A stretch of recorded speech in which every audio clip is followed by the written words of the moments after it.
Here's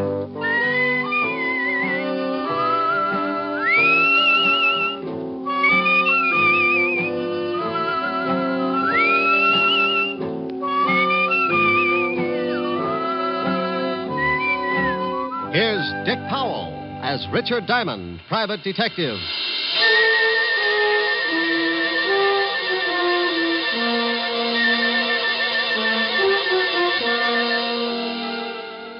Hello there. I'm Diamond. I wonder if you've got any idea how much trouble a private detective can get into sometimes. Well, if you happen to have an office at Broadway and 53rd Street and the sign painted on your door reads Diamond Detective Agency, you're a setup for more trouble than a guy who goes bear hunting with a switch. I know, because I've got that office and the sign painted on the door. Sure, I've got a lot of idle time, and I use it up sitting around with my feet on the desk, waiting. But idle time can be as dangerous as a rattlesnake taking a sunbath. It's just a preliminary, a lull before the storm. You might wait an hour, a day, or maybe even a week. But the quiet minutes keep multiplying, and sooner or later, things come to a head. Like one day last week. I'd been working on an extra long lull that didn't look like it was going anywhere. But in another part of town, a union meeting was taking place. It was going to keep me jumping around like a hungry flea at a dog show. I wanted to talk to you men. It's time that we did something. The Laborers' Assistance League is already functioning in a great number of factories in this city. And it's getting a stronger foothold all across the country. It continues to expand and gain power because it operates best where there's growing unrest and discontent within the factories. Now, they cause trouble and make it look like the union's not doing a good job for the worker. I know for a fact that 4 or 5 men can sit in on a union meeting and cause enough trouble to make it look like the whole union is wrong. Now, this union is getting along fine. He's really out to make trouble tonight. Yeah, if he keeps it up, this is going to be a tough union to crack. He won't keep it up. We're going to take care of him. Oh, what good will that do? His brother Phil will be in from California next week. We can shut his brother up, too. Are you sure he planned this thing with his brother? Yeah. When he gets in from California, he's bringing enough information to put us out of business. Well, that just gives us a week. He's talked too long. Let's break this meeting up. Is doing just that. Yeah? Well, how do we know you're not talking through your hat? Well, now, look, you all know me. I gripe as much as the next guy. But I know for a fact that this league is not only working like that all over the country, but now it's beginning to move in on our factories and our unions. Yeah, but how do we know it's such a bad thing? They're a bunch of racketeers. And if you don't believe me, you come to this meeting next week, and I'll give you the proof you want. Well, I guess you're right. He promised them proof in a week, and that's what his brother gets in. Don't worry about it. When he gets the package, he won't be able to give anybody anything.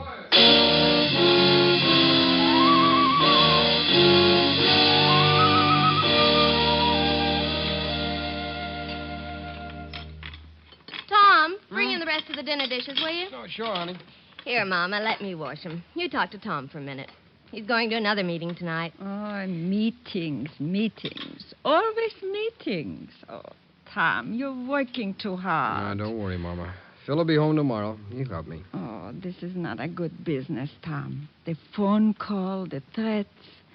Come on, Tom. Tell Mama. No, I can't, Mama. It'll all be over soon. Now, come on. We'll help Marge. I told you to go sit down and relax. You sound like I was getting to be an old lady. You take the dish towel, and we'll both do them, huh? Yeah, honey.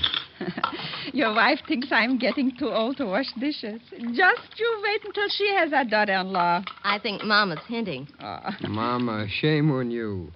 You give us the time to get the son first, then there's plenty of time for a daughter-in-law. Well, I had you and Phil by the time I was 18. Marge is 22, and you've been married over a year now. Mama, if you're so set on me raising a family, why don't you talk it over with Marge? Maybe you two can think up something. We'll let you know. Well, you do that, will you? You better hurry up, Tom. You'll be late for the meeting. All right, Mama. Oh, I'll get it. No. You say goodbye to your lovely wife. Why, thank you, Mama. You know, before your father died, I only had time to raise 2 screaming roughnecks. But now I plan to be the grandmother of at least 5 more. How about it, honey? Think we ought to make Mama happy? This is a conspiracy. Who do you think's going to get left with all the work? Maybe just 3 then, huh? silly. I love big families. Oh, I thought so.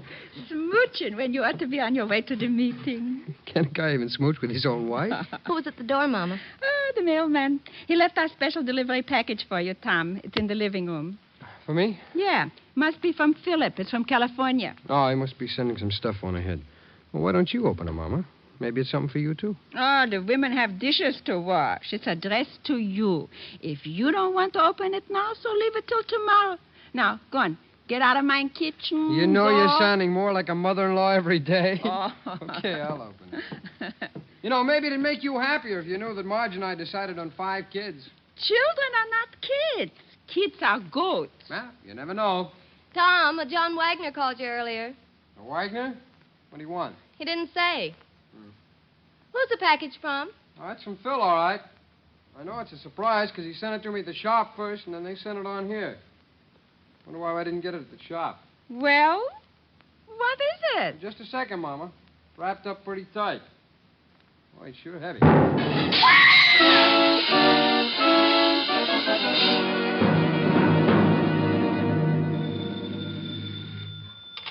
Diamond Detective Agency, murder solved cheap. We eliminate the middleman. Oh, by George, that was a good one. Is this Lieutenant Levinson, the homicide kingpin? Yeah. Rick, get down here, will you? What's up, lover? Something pretty nasty. Well, tell Otis to stop leaving his bubble gum under the seats. No kidding, Rick. This is something that you ought to know about. Well, stop sounding like an auctioneer at a mortuary and tell me what it is. You know the Waxmans? Mama Waxman? Yeah. Sure, I had dinner over there last week. Took Helen. What's happened, Walt? Last night, someone sent Tom Waxman a box with a bomb in it. What? I knew you were a friend of the family, and I've got to talk with you. Come down here, will you? You know it. I closed the office and grabbed a cab for Walt's precinct. All the way over, I kept thinking about Mama Waxman and her 2 sons. I'd known the whole family when I used to be on the force. Tom, who used to sing first tenor at the synagogue, had gotten hit in the throat with a baseball. And Cantor Weinberg asked me to take over for him, so I sang that day in Tom's place. Mama Waxman heard me and asked me over later for the best dinner I'd ever eaten. We've been friends ever since. The cab dropped me off at the station, and I went in fast. Sergeant Otis was sitting at his desk reading the Police Gazette. Hello, Otis. Stop panting. They're just pictures. Oh, it's the comic gumshoe. Go on in, Diamond. The lieutenant expects you. Well, thanks, Sergeant. Oh, by the way, when are you going to get a haircut? You're beginning to look like Rasputin with a Tony. Hello, Walt. Sit down. I got a real headache. How much damage did the bomb do? Plenty. Killed Tom and put his wife and mother in the hospital. Mama Waxman's pretty bad. Oh, that's awful. Any line on the killer? Yeah, that's why I got this headache. We're, holding Phil Waxman, Tom's brother. Holding Phil? Are you crazy? Those 2 kids were inseparable. Tom's wife said that the box the bomb came in was from Phil. She heard Tom say so before he opened it. Well, she could have been mistaken. Someone could have copied Phil's handwriting. The story's got more holes in it than a fishnet. The package was sent from California, Rick. That's where Phil was. He got in this morning, and we picked him up at the train. What does he say? I thought at first he was going to say plenty, but then some guy comes in and says that he's his lawyer. After the guy left, Phil shut up like a clam. He denies the crime, doesn't he? Oh, sure, but that's all. Can't get anything else out of him. Who was this guy who claimed to be his lawyer? I got it right here. Name is John Wagner. You check on him? Yeah, he's a lawyer, all right, but we can't find an address on him. Moved his offices about 3 weeks ago. Can I talk to Phil? Won't do you any good. But if you want to, have Otis take you over to the tombs. I won't have to hold Otis's hand, will I? Oh, go on. Get out of here.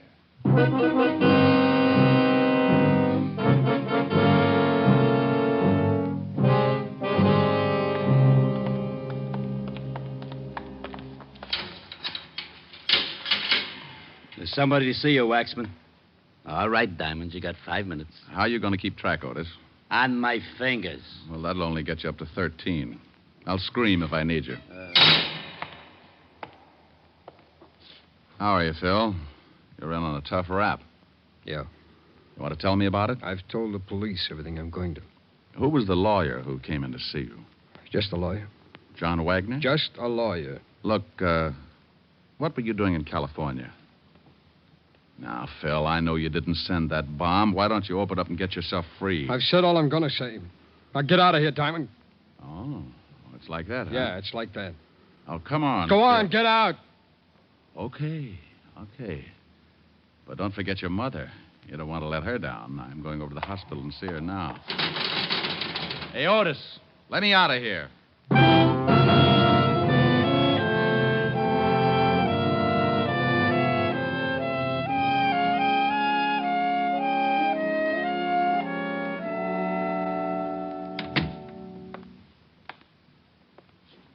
Hello, Mama. What? Who? Oh, Richard. How's my big policeman? Fine, Mama. Did you know that one of my wonderful sons is dead? Did you know that, Richard? Yes, Mama. Now, you take it easy, or the doctor won't let me stay. They killed my Tom because what he said was the truth. And that's why they are bad. Because they don't let people tell the truth. Who, Mama? My boy Phil knows. He will tell everything about them, and then they will be arrested. Sure, Mama, but who does Phil know about? I just saw him, and he won't tell me. Mama. I feel so sleepy. I'm tired. Mama. You'll have to leave now, Mr. Diamond. Is she asleep, nurse? Yes, we gave her an injection before you got here. Oh. Well, then may I see Mrs. Tom Waxman? For a minute, yes. She's in this next room. She isn't as serious as Mrs. Waxman, but she has to rest. I'll give you a minute with her.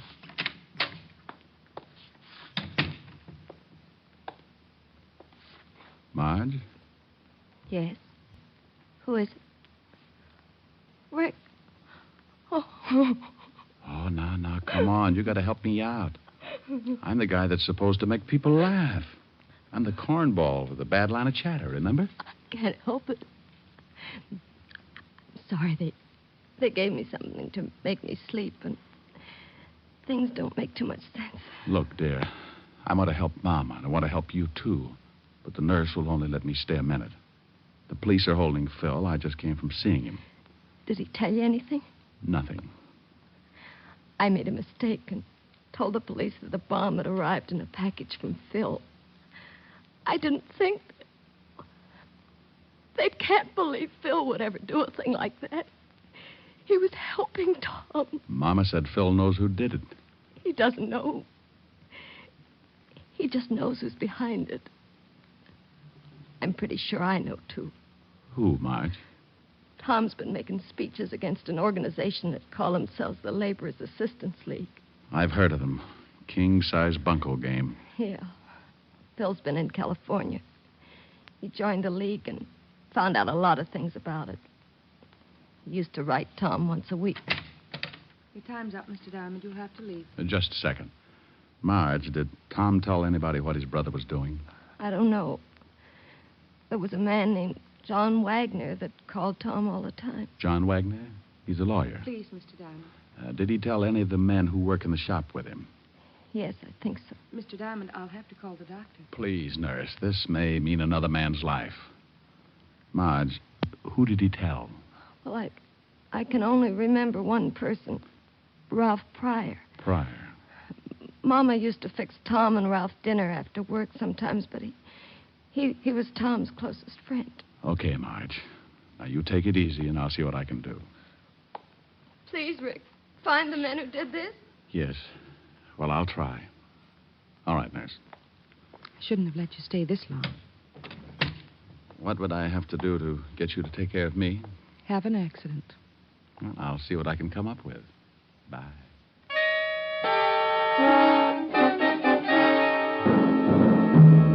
I left the hospital and walked out on the street. One of those sidewalk photographers snapped my picture and handed me a card in case I wanted to send him 2 bits for the print.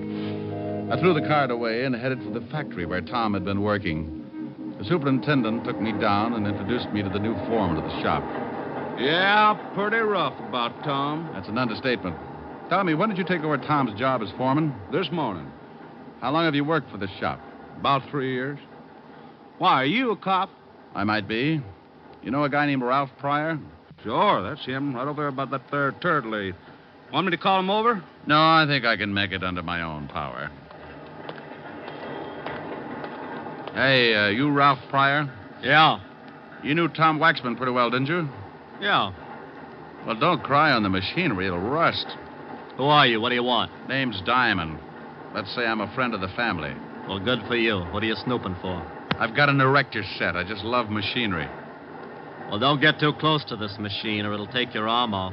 As long as it's not the one I count my money with. How long have you worked here? None of your business. Where were you during the war? Same answer. Well, thanks, Mr. Pryor. You've been grand. Hey, Foreman. Yeah. Did you talk to Pryor? He's the quiet type. Say, how does the mail come in here? From the mail room. Ask a silly question. No, I mean, who brings it in? No special one. Foreman usually sends someone after it. Do you remember a package coming here for Tom yesterday or the day before? No, if there'd been one, Tom would have seen it. He was the foreman then. Where can I find the mail room? Up the hall to head the stairs. Thanks. Sure is too bad about Tom. You said that. Say, didn't I know you all back in Little Rock, Arkansas? No. I'm from Malvern. I just thought I'd ask.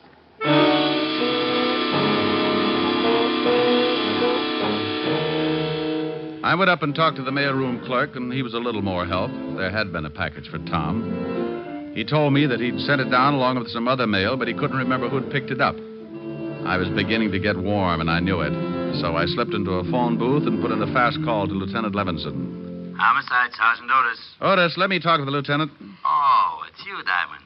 Why don't you stop playing like a detective? Why don't you buy the lieutenant a necktie for his birthday, a fuzzy green one? You think he'd like that? Sure, and if the clerk hasn't ever seen a fuzzy green one before, just show him your tongue. Now put the lieutenant on. Lieutenant Levinson. What? Did you find out anything about that bomb? Oh, yeah, Rick. It was dynamite. Highest grade. But I don't see how it could come all the way from California through the mails without the caps blowing the whole thing up. Neither do I. Do me a favor, will you? Pick up a Ralph Pryor. He works at the same shop that Tom Waxman did. What can I hold him on? Just pick him up for questioning. Since when do you need an excuse? Now, you wait a minute. If you know something about this I've case, just got a hunch. Pick the guy up, and I'll be down in a little while and tell you all about it.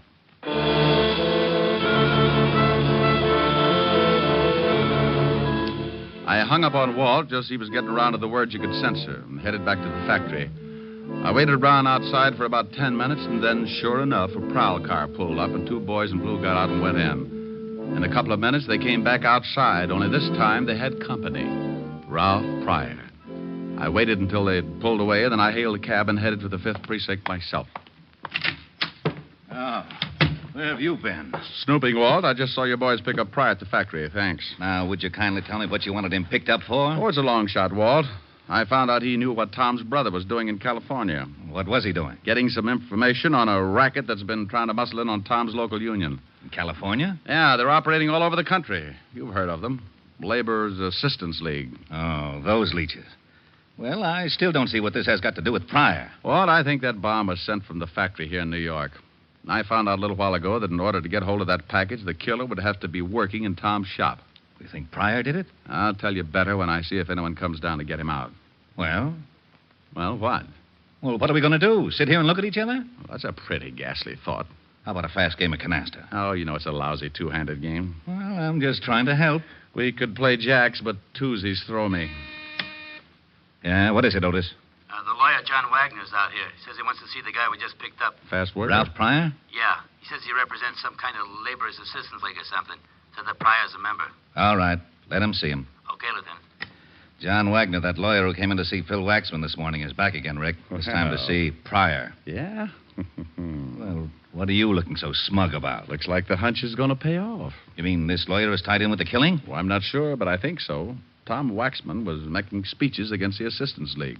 Now, a lawyer from the league shows up to help the only guy who knew what Tom was up to and worked in the same shop with him. Now, I suppose you want me to hold the lawyer. No, Walt. Why? How do I know? That's what I asked you. What? Am I supposed to know everything?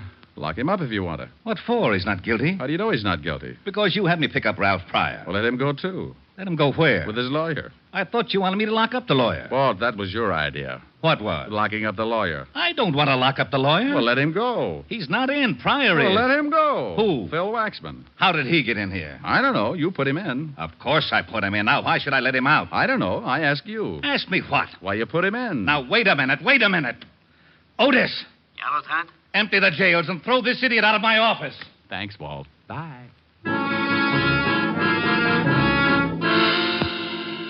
I went out in the squad room and spotted the lawyer just as Otis started back into Walt's office with a glass of bicarbonate. He was a little guy, dressed neatly in a Homburg, blue suit, and spats. I made sure that he was my man, and I went out in front of the precinct to wait. I hung around for about half an hour until he finally came out, and then I started the tale. He grabbed a cab, and so did I. We went across town, and I watched him as he got out and went into a big building on 38th Street. I went in after him. We rode the same elevator to the 8th floor. We both got out. I made like I was looking for a room number, and he went in the door with a sign on it reading Continental Shipping, offices in New York, California, and London. I got close to the door and could hear a phone being dialed. I'd have given my eye teeth, complete with the fillings, to have heard what the conversation was about. Yes, I just went down to see him. He'll be released in an hour. I've got him passage on the tramp steamer. When they release him, he'll meet me at a place I picked, and I'll give him the ticket. I'll tell him the police are up to something, and he'll have to get out of the country. Now, don't worry about that. He'll never get there. The captain of the ship is being paid to see that he doesn't. All right. Yes, everything is going as well as can be expected. Oh, one more thing. A friend of Waxman's, a private detective, is following me. One of our men took his picture coming out of the hospital after seeing Waxman's mother. Yes, well, don't worry about it. I can take care of him when the time comes. All right, goodbye. I waited until he came out of the building and the hunt was on again. I grabbed another cab, and it took my last $3 chasing him to a little waterfront dive on Canal Street. I followed him in and watched him sit down in a booth at the back of the room. I made like an unhealthy patron and took a table near the door where I could watch.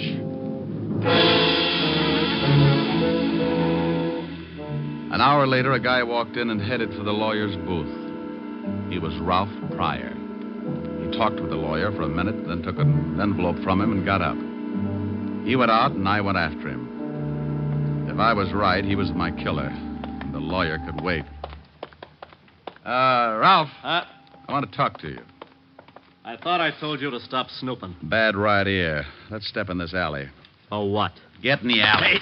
Hey, what do you think you're shoving around? You're just full of questions. You know, mister, you're not so big that you can't end up with a busted head. Now, let me go. I guess you better understand something. Oh. Get the point? Well, you dirty... You don't want to play, huh? Oh. Oh. Oh. Maybe you haven't guessed it, but I'm mad. I'm going to kick you from one end of this alley to the other until you tell me who sent that bomb to Tom Waxman. I don't know what you're talking about. Okay. The state might slap my wrist, but I don't like losing good friends. Oh, my nose. You should see Mama Waxman. She looks a lot worse, but she's got a lot more troubles. She lost a son. Oh. Wait a minute. I can't take any more. Sure you can. Sure. Just think about something else. Tom Waxman, maybe, or his wife and mother. Want to tell me? Okay. No. Please.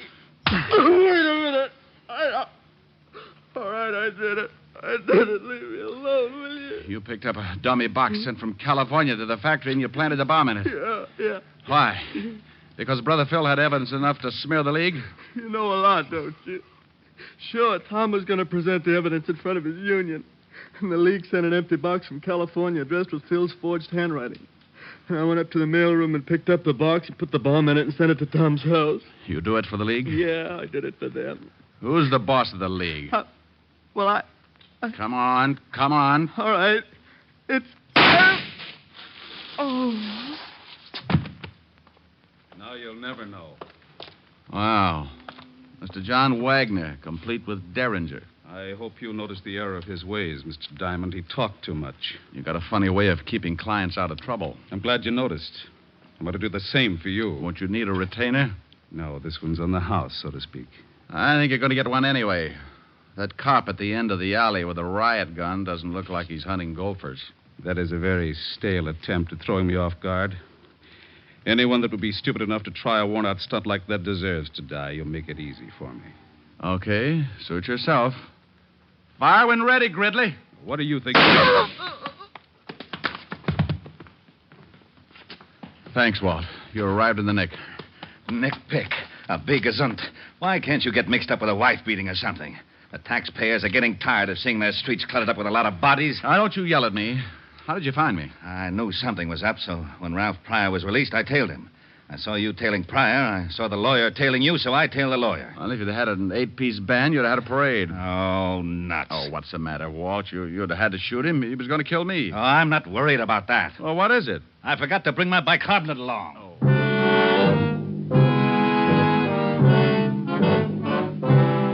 Well, the wagon came and crated Pryor and the lawyer off to the morgue. When we got back to the station, Walt put in a call to the feds and told them to check the Labor's Assistance League in California and pick up the guys who sent the package through the mails. Using the mails like that can be a tough rap. And 3 weeks later, the government closed in. They picked up the big wheel and threw the whole bunch away for 10 to 20. Tom's brother, Phil, was released, and he went in front of Tom's union and gave them the evidence he'd collected while he was with the League. Needless to say, the League wasn't represented that night or any night after that. About 3 weeks after Mama Waxman came home from the hospital, she invited me over for one of her famous dinners. I brought Helen, and her butler Francis came along to help with the serving. Oh, Mama, I'm stuffed. Oh, well, Richard, you didn't finish up the cheesecake. Can't make it, honey. I can't move. Oh, the Helen's a good girl. She ate everything in front of her. You know what? You two should get married. Her appetite is the best argument against getting married I can think of. Keep working on him, Mama. All right. Now, let's all go into the front room. If I know my big policeman, he still likes to stretch out on the couch, huh? You are so right. Here, let me help you, Mama. Thank you, Richard. Where's Francis? Oh, he's in making some coffee. Oh, he's been such a help. Before the accident, it was nothing to serve supper. You sit right here, honey. All right. Thank you. I won't have to eat another thing for a week. Here's the coffee, Mrs. Waxman. Francis, you must call me Mama, like the rest. Oh, yes, ma'am. Mama. Did you have enough to eat also, Francis? It was simply wonderful. You know, someday if Miss Asher doesn't mind, I'd like to stop by and, well, just swap recipes, as it were. Well, I think that would be wonderful, Francis. Why don't you do that? I'll give you some fine ones, Francis. Where's Phil tonight, Mama? He had to go to our union meeting. He's going to work in Tom's shop. He also asked me to thank you for singing at the funeral. Glad to do it, Mama. Richard, we always wondered where you learned to sing in Yiddish. Well, I used to pound a beat on the Lower East Side. Oh, well, would you do me a big favor, Richard? Sure, dear. I'm feeling a little sad about my boy tonight. Would you sing something for me? This song he liked you to sing. Oh, I'm a little full of dinner, Mama. Please, Ray. Oh, yes, sir. Please, Mr. Diamond. Well, all right. Mimi. A Yiddish Mädel, darf a Yiddischer boy.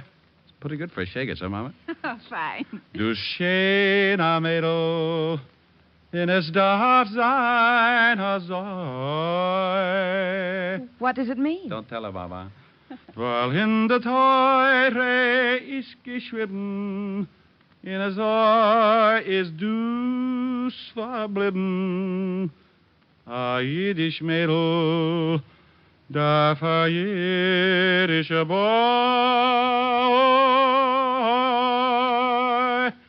Hi, hi, hi, Hosenkale, Mazel tov. Oh, that was wonderful, Richard. You know, you would make a fine cantor. Well, thank you, Mama. How did you like it, Francis? Ha! Als een hazen bis der gitten Dishwasser. What? Francis. What did he say, Mama? He said as a cantor, you would make a fine dishwasher.